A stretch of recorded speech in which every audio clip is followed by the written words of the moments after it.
राज्यात महानगरपालिका निवडणुकांचं बिगुल वाजलं. शिवसेना, उद्धव बाळासाहेब ठाकरे पक्ष तसेच राज ठाकरेंचा महाराष्ट्र नवनिर्माण सेना, महाविकास आघाडी, महायुती यांच्यापैकी कोण बाजी मारणार याकडे जोरदार चर्चा रंगलेली असताना राज्यातील देशातील सर्वात महत्त्वाची महानगरपालिका म्हणजे मुंबई महानगरपालिका, ठाकरेंकडे तब्बल 25 वर्षापेक्षा जास्त असलेली ही महानगरपालिका आता भाजपकडे जाणार का, अशी जोरदार चर्चा चालू असताना उद्धव ठाकरे यांनी एक मास्टर स्ट्रोक खेळलेला आहे. आदित्य ठाकरेंना सर्वात मोठी जबाबदारी देऊन भाजपाला धक्का दिलेला आहे. नेमकं काय झालंय हे सविस्तर बघण्याअगोदर चॅनलवर जर तुम्ही नवीन असाल तर चॅनल सबस्क्राईब करून बेल आयकॉन प्रेस करा, म्हणजे रोज नवनवीन राजकीय तथा इतर घडामोडी तुम्हाला बघायला मिळतील. तर आपण सुरुवात करणार आहोत की उद्धव ठाकरेंनी कसा मास्टर स्ट्रोक खेळलेला आहे आणि या खेळीमध्ये भाजपासहित शिंदे गटाला सुद्धा मोठा धक्का बसलेला आहे. महाराष्ट्रातील मुंबईतील राजकारण म्हणजे राज्य पातळीवरचे कठीण रणांगण. येथे स्वतःची ओळख निर्माण करणे आणि महाराष्ट्राच्या मर्यादा ओलांडून देशभरात आपले नेतृत्व सिद्ध करणे हे कोणत्याही तरुण नेत्यांसाठी मोठं आव्हान असतं. परंतु युवासेना प्रमुख आदित्य ठाकरे यांच्या बाबतीत अनेकजण म्हणतात, हा नेता वेगळा आहे, शांत आहे, पण ठाम आहे आणि विकासाच्या मुद्द्यावर बोलणारा नेता आहे. नाहीतर बाकीचे युवा नेते बघितले तर हिंदू मुस्लिम धर्म यावरतीच राजकारण करतात, एकमेकांवरती शिवीगाळ टीका करतात. त्यामध्ये नितेश राणे, निलेश राणे असतील, गोपीचंद पडळकर किंवा इतर नेते बघितलं तर हे विकासावर कधीच बोलत नाहीत. हे नेहमी हिंदू मुस्लिम या धर्मवादावर आणि जातीवादावर बोलतात. परंतु आदित्य ठाकरे यांची एक वेगळी आणि स्वच्छ अशी प्रतिमा आहे. आदित्य ठाकरे हे हुशार आहेत. पर्यटन मंत्री असताना राज्यात त्यांनी अनेक महत्त्वाचे निर्णय घेतले होते. आदित्य ठाकरे हे शांत आणि संयमी नेते असले तरी ते अभ्यासू आहेत. बाळासाहेब ठाकरेंप्रमाणे आक्रमक शैली नसली तरी आदित्य हे विचारपूर्वक बोलतात आणि जसं येणारा काळ आहे त्याप्रमाणे महत्त्वाचे निर्णय घेतात. मुंबई विद्यापीठातून पदवीधर झाल्यानंतर त्यांनी लंडन स्कूल ऑफ इकॉनॉमिक्समधून उच्च शिक्षण घेतले. त्यामुळे जागतिक दृष्टिकोन त्यांच्याकडे अगोदरपासूनच आहे. मुंबईतील आरे जंगल वाचो आंदोलन असो, प्लास्टिक बंदी असो, हरित ऊर्जा याबाबत एका युवा नेतृत्वाने एकच चांगली त्यावेळी भूमिका घेतली होती आणि मुंबईच नव्हे तर देशातून त्यांच्या या भूमिकेचं कौतुक केलं होतं. आदित्य ठाकरे हे महाराष्ट्रातील युवकांचे यंग आयकॉन मानले जातात. महाविद्यालयीन कार्यक्रम, संगीत, साहित्य या सर्व गोष्टींशी ते जवळीक ठेवतात. समाज माध्यमांवर त्यांची महत्त्वाची पकड आहे. ट्विटर, इंस्टाग्राम, यूट्यूबच्या माध्यमातून ते तरुणांशी थेट संवाद साधतात. आता मुंबईत आदित्य ठाकरे यांच्याकडे महत्त्वाची जबाबदारी उद्धव ठाकरे यांनी दिल्याने महाराष्ट्रातील शिवसेनेची ताकद ही मुंबईत महत्त्वाची अशी वाढणार आहे. येणारी मुंबई महानगरपालिका निवडणूक ही जिंकायचीच आणि मराठी माणसाचा भगवा झेंडा फडकवायचाच असं सर्वांनीच ठाम निश्चय केला असताना आदित्य ठाकरे यांच्याकडे ही उद्धव ठाकरेंनी महत्त्वाची जबाबदारी दिली आहे. उद्धव ठाकरे यांचं आरोग्य आणि वय लक्षात घेता तरुण पिढीला पुढे आणणे गरजेचे आहे. दिल्लीमध्ये विरोधकांचा एकत्र मोर्चा उभा राहतो. काँग्रेस, तृणमूल, आप, DMK यांच्यासोबत शिवसेनेची समन्वय साधण्यासाठी पुढील दिल्लीतील राजकारणासाठी सुद्धा आदित्य यांचा महत्त्वाचा फायदा यामध्ये होणार आहे.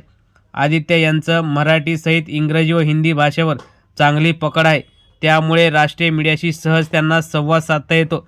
युवा नेत्याचा अभाव, राष्ट्रीय स्तरावर युवा नेत्याचा सध्या तरी अभाव दिसत आहे.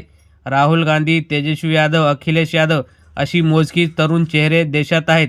आदित्य यांचं आगमन राज्य पातळीवर, देश पातळीवर लवकरच होऊ शकतो आणि युवा वर्गासाठी हा महत्त्वाचा आणि नवा पर्याय खुला होईल. पर्यावरण आणि विकास या दुहेरी अजेंड्यावर काम करताना दिल्ली प्रदूषणाशी झगडते आहे. आदित्य यांचा हरित शहराचा अनुभव येथे उपयोगी पडू शकतो. मुंबई महानगरपालिका ही देशातील सर्वात श्रीमंत महानगरपालिका आहे. येथील कामाचा अनुभव घेतलेला नेता दिल्लीतील धोरणांवर ठसा उमटवू शकतो.